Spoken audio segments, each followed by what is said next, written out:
The Atlanta Braves take down the Minnesota Twins 6-2 to extend the win streak to 3 games and get their first sweep of the year. Let's break the whole thing down on the Braves Postcast.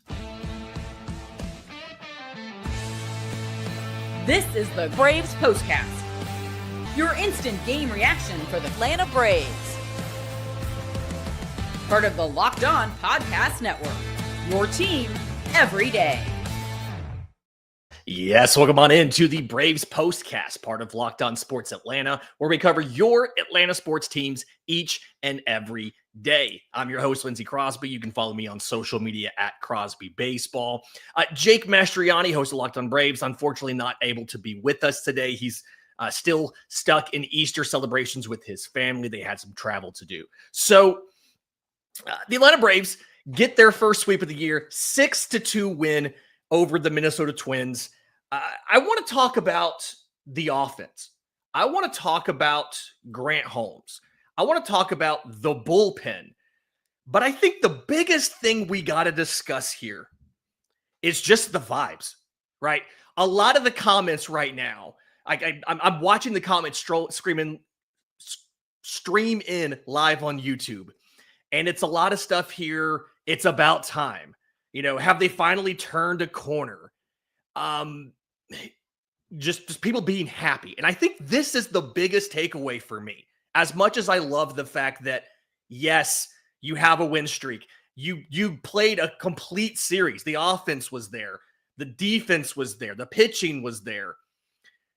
Just, you won some games, right? You did what you should have done. And over the last 2 weeks or so, the Braves are like 8-6. Once you get past some of those early struggles, you're in a situation where you're playing pretty well. Your offense is pretty good. Now, there is a caveat here of the Twins are not doing that hot right now. The Twins are not expected, or I guess they're not looking like they're going to be contenders this year. But even despite that, we still have to acknowledge that this is what we needed. This is what the guys in the clubhouse needed. This is what us as fans needed. And I'm not saying it's because of him, but I am going to point out that the Atlanta Braves are 3-0 in the Alex Verdugo era. So, you know what? A win's a win. Alex Verdugo is obviously the greatest baseball player alive because Atlanta cannot lose. Knock on wood, has not yet lost with him on the roster. But the big story offensively for me, we have plenty of production in this game. Atlanta has 6 runs on 8 hits. And all of the things I usually like to complain about in this one were not problems, right? Only 4 runners in scoring position. They go 2 for 4 in that situation. They only strand 4 guys on base. But the biggest things here, your first 5 runs were all scored with 2 outs. It is very clear that the Atlanta Braves, whatever was giving them problems with that clutch hitting in those situations early in the year, we're not quite, we are a little bit past that. Can't necessarily say it's completely out the window, but first inning, 2 outs, Marcell Ozuna draws the walk, Matt Olson homers, right? Ozzie always went ahead and got a hit too as well, but you know, you keep going with this. Second inning starts off pop-up, strikeout. Atlanta plays a little bit of small ball. Jared Kelenic gets a single. We'll talk more about Jared Kelenic later. Alex Verdugo gets a single. Kelenic goes first to third. Austin Riley singles, scoring Jared Kelenic. And then when you get back out there and you get into the third inning, ground out, fly out to start the inning. And then after that, Michael Harris double. Drake Baldwin pops a 2-run homer. Opposite field. Both of his home runs have been to the opposite field. Now you're up 5-0. And from there, you weren't completely cruising. You did have a little bit of stress in this. We're going to get to that when we talk about the pitching. But for the most part, you performed in those clutch situations. Guys weren't always on third base or second base when you did it, but you got 2 outs. You had a runner on. you had the possibility of just rolling over one and going back to the dugout, and they found a way to make it happen. Sometimes with a home run, sometimes with a single, a base hit, something like that. So we've got to be excited about what the offense was able to do. Here's the other thing. Nobody had more than one hit. This was a team win on offense. Yes, you had 3 home runs. Yes, 4 of the 5 runs came from those home runs. But it wasn't like Saturday where Alex Verdugo had 4 of your hits, right? This was everybody but Nick Allen had at least 1 hit in the starting lineup. And that 0 for 3 day brought Nick Allen's average down to only 267. So it's not like he's been awful all year like Orlando Arcia, who he's replacing. And he still played some good defense. He had some good defensive plays. Michael Harris gets a really good double. I feel like after we talked bad about him for swinging at so many pitches out of the zone and just being disappointed after that 0 for 5 with 4 strikeouts in the leadoff spot in Toronto, Michael Harris has been a little bit better. So slander obviously works, right? Slander works and it pays off. I feel really good about where the offense has to be. Just seeing some of the success, I think, is big. I know that we like to think about these hitters are professionals, right? But they're still human beings too. And so seeing the luck being better, right, on hard hit balls falling, seeing being able to string together multiple hits and do stuff like that, it feels like that's going to be a little bit of an emotional lift to these guys. In just a minute, let's talk about the pitching because Grant Holmes was in some trouble and he worked out of it. I was really impressed how. We'll do that next, right here on the Braves Postcast. But first, today's episode is brought to you by our friends at Monarch Money. If you ever check your bank account and wonder, where did all my money go? Between dining out, online shopping, entertainment, it's easy to lose track, and that's where Monarch Money comes in. Works as your personal CFO to give you full visibility and control over your finances. Monarch Money is not just a budgeting app. It's a complete financial command center. You can track all your accounts, your investments, your spending in one place, so you stop just managing your money and start building wealth. So take control of your finances with Monarch Money. Use code LOCKEDONMLB at monarchmoney.com for 50% off your first year. That's monarchmoney.com, code LOCKEDONMLB for half off your first year. Welcome back to the Braves Postcast, and I want to talk about Grant Holmes, right? I think I complained on this postcast to Jake about a week or so ago. So many Brave starters were putting up short outings. They just were not going very deep into games. And Grant Holmes, last time out, had that long start, wasn't dominant from a swing and miss perspective, was absolutely dominant from a keeping guys off the board perspective.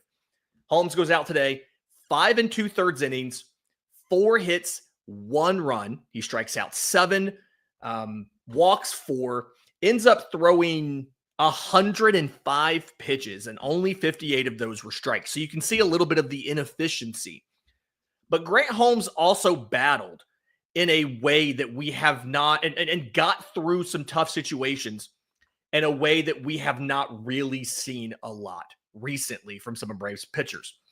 In the 3rd inning, he had runners on 2nd and 3rd with 2 outs. Obviously, a situation that could go completely sideways on a guy who is still new to starting at the major league level. Remember, he moved to the bullpen a couple years ago in the minors and started just a handful of games last year. He gets Byron Buxton to strike out to end it. And he started off with fastballs up and then started dropping sliders below the zone, got him to swing at 2 different sliders below the zone to get the strikeout.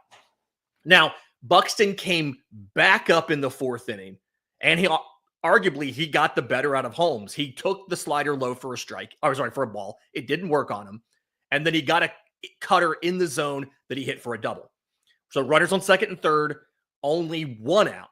Then Ty France walks to load the bases. So Grant Holmes put himself into a bad situation in the 4th inning. Aaron Bummer gets up in the pen, get a ground ball from the ground ball specialist lefty and get out, double play and get out of this. But instead, Grant Holmes strikes out Trevor Larnach. Grant Holmes gets a ground out to Carlos Correa to get out of the issue here. And to me, that was real growth because it was very clear Holmes was feeling himself. But again, you heard how many strikes he threw. He did not have his best stuff. And of his 7 strikeouts, 6 of them were looking. A strikeout's a strikeout, but he only got 10 whiffs in the game on 105 pitches and on 41 swings. But he got 17 called strikes, and 6 of his 7 strikeouts were looking. That is the most strikeouts looking by any Brave starter since 2019. Julio Teheran, and I'm forgetting who the other, Dallas Keuchel. Julio Teheran and Dallas Keuchel both got 6 strikeouts looking in a game in 2019. Great comment here in the, something here in the comments from Lav, dedicated listener to the show. Holmes has been everything you want from a 5th starter. He absolutely has done everything that you need him to do. And Anthony, I think, has a great point too. Recovered really well. He's being stretched a little bit more. He's learning to get out of these situations. Now, again, some of these are self-imposed. He walked France to load the bases, but he's getting out of it. And then you saw the bullpen plan for Atlanta work out in this one. They have thrown a lot of guys in the last couple days. And so in this one, Enyel De Los Santos finishes up the 6th inning, comes back, gets through the 7th. Pierce Johnson takes the final 2 innings. So you don't have to use Raisel Iglesias, right? If a run had scored, you may have needed to, Atlanta may have considered going to Raisel Iglesias for a 3rd straight day, meaning he absolutely would not be available for the Cardinals series starting tomorrow. He would have been out for at least the Monday game. But they didn't have to use him. I do find it really interesting that Jose Suarez has not pitched in 10 days. It's a little odd. It feels a little odd to me that you have not used him in that long. I thought they would go to him today and have him throw multiple innings. Instead, De Los Santos and Pierce Johnson each get into 2 different innings to try to get through the game. Again, I thought Suarez would pitch more. It makes me wonder, given how little Jose Suarez has pitched in the last week and a half, or actually not pitched at all in the last week and a half, makes me wonder when Craig Kimbrell is ready, who, by the way, has looked great in Double-A. It's Double-A, but he's looked great still. When he's ready, is Suarez going to be on the way out? Because if they haven't even used him in 10 days, you have to feel like they would be willing to DFA a guy they had not used in 10 days, right? It's not like he's a crucial part of the pen and it hurts to lose him. You're not even using him. So fantastic game here. Obviously, love what this is. I want to hear from you guys real quick. Who do you think the player of the game should be? You can leave it in the comments here on YouTube, those of you who are watching live. My first thought is Grant Holmes, but I want to know if you have something different than that. Again, you now have swept this series. The starters this week in St. Louis are going to be really interesting here. Spencer Schwellenbach on Monday versus Eric Fetty of the Cardinals there. Spencer Strider versus Andre Palante on Tuesday. And then Wednesday getaway day, early game, 12:15 p.m., which is weird. Atlanta likes to do those later games if they can. Thursday's an off day. They're traveling. You'd think they would try to get a evening game. But Bryce Elder versus Miles Mikolas. That game may set a record for runs scored. Who knows? Some of the comments here as far as the MVP is kind of split between Drake Baldwin and Grant Holmes. I can appreciate both. Shout out to the couple people who have mentioned player of the game as Alex Verdugo and will be until the Braves happen to lose, because the energy is completely different. I will say that Alex Verdugo looks to have integrated into this lineup, into this clubhouse very quickly. And we've heard in the past people have accused him of being a bad clubhouse guy. It doesn't look like he is. He's out there. He's energetic. He's celebrating. He's cheering the guys on. It really feels like the vibes may have turned And I'm curious to see is from this point on, again, they're over 500 the last, I think it's 14 games or it was 10 games. They're over 500. Part of me wants to think that this is the new Atlanta Braves, back to what we thought they were going to be entering the year. Obviously, you need to see them against quality teams. The Twins are on a rough stretch. I actually believe now the Twins have a worse record than Atlanta does. Atlanta is 8-13. Minnesota is 7-15.